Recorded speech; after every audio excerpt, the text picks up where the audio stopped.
right, Ken. You're in for a treat. You get to see the internet weather being made. All right. Yeah. No, we're just going to jump right into it. So this is the top 10 most probe ports for this last week. This is the number of probes, not the number of sources. So keep that in mind as we go. So, I mean, the top 4 is not really a surprise if you've been watching the show for a while.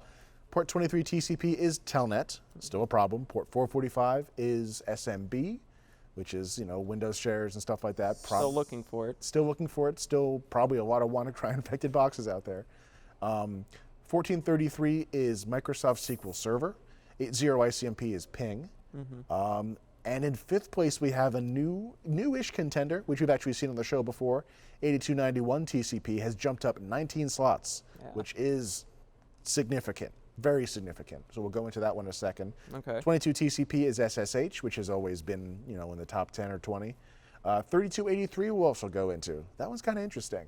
Looking forward to that. Yeah. 8545, I believe, is Ethereum GF server. That one's been around for a while. It seems that apparently if you have this port open to the internet, people can scan past it and pull out some details about crypto wallets for Ethereum. Okay. Like stealing money. Yeah. 3389, I think, is remote desktop protocol. Mm-hmm. And 8728 is also new on the list. That's jumped up 39 spots. Wow. So big move. Big movers this week, yeah. This is the most sources probing. And you'll notice that some of these have changed significantly as well. 8291, 8728 make it to this list as well. So not only is it a lot of scanning, it's a lot of new sources scanning. So 445, 22, 23, we've talked about. 80 is plain old web stuff. 8080 is an alternate web port. Sometimes you'll see it used for proxies as well. 81 is another web port. I tend to see it more with IoT devices. 80 is Ping, and 1433 is Microsoft SQL. So the big question is, what are these new players on the list, right? So 8291 is Mikrotik Winbox. It's a service that's kind of specific to Mikrotik routers and other networking devices made by Mikrotik. This is just the last 15 days. If we go back any further, there's some scanning on it, but not to this scale. Most of these sources are in Vietnam and Indonesia. Okay. I tend to think this is some part of a botnet recruitment effort.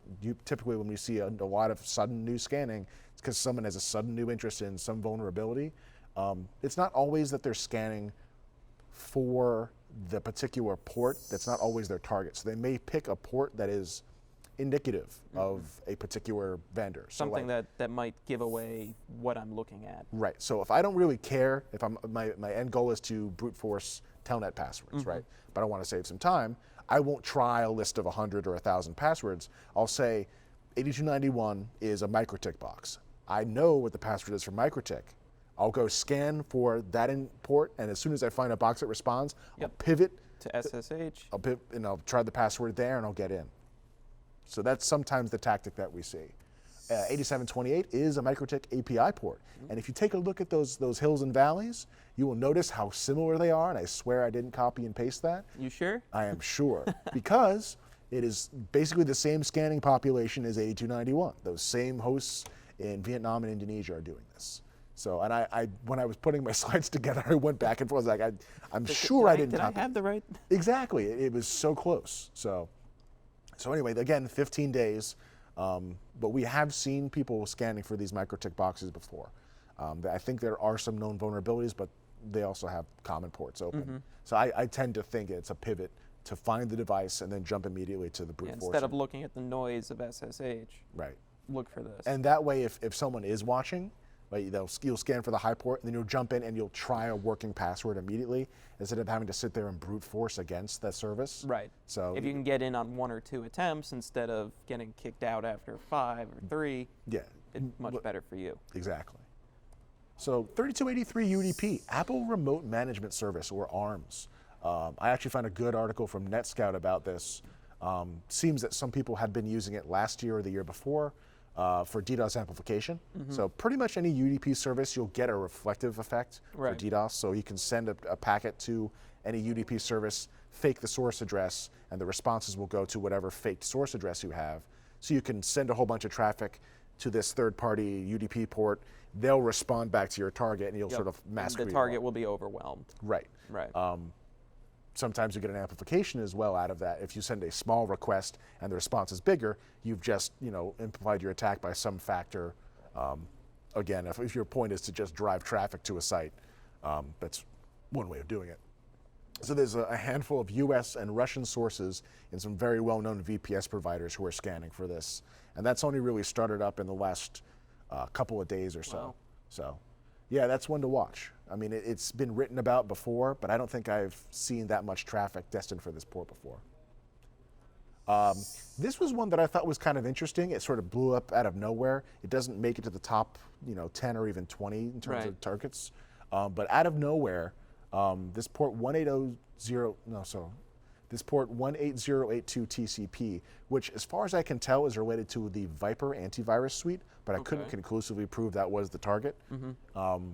This is a 15-day view, and you can see that there was almost nothing. You can see a tiny blip back on maybe the 4th or 5th of February, which might have been somebody testing out the scanning that they're trying to do before they go nuts. Does this work? Yeah, does this work? Sometimes you'll see that. You'll see a little hump of traffic a couple days before the actual scanning goes off.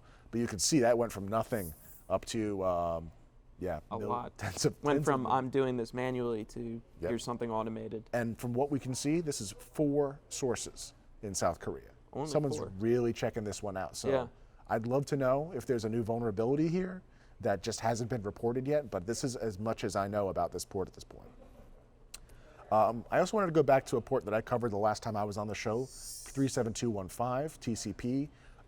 You can see that spike around the 11th of January was just about when I was on the show last, and I commented on it because it was such a massive upswing in traffic. This Huawei HG532 service port, I think we've seen it on the show before. In fact, I went back 365 days on my own, and this sort of tailed down that we see at the bottom. That's actually the end of a larger spike that we had seen. So it may just be that this is an occasional thing.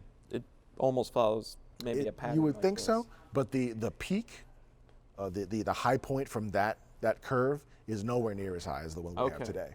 So usually they're looking for a remote code execution bug in this particular Huawei device. And a lot of these sources are US, Netherlands. So it's a quiet day on the internet, I guess.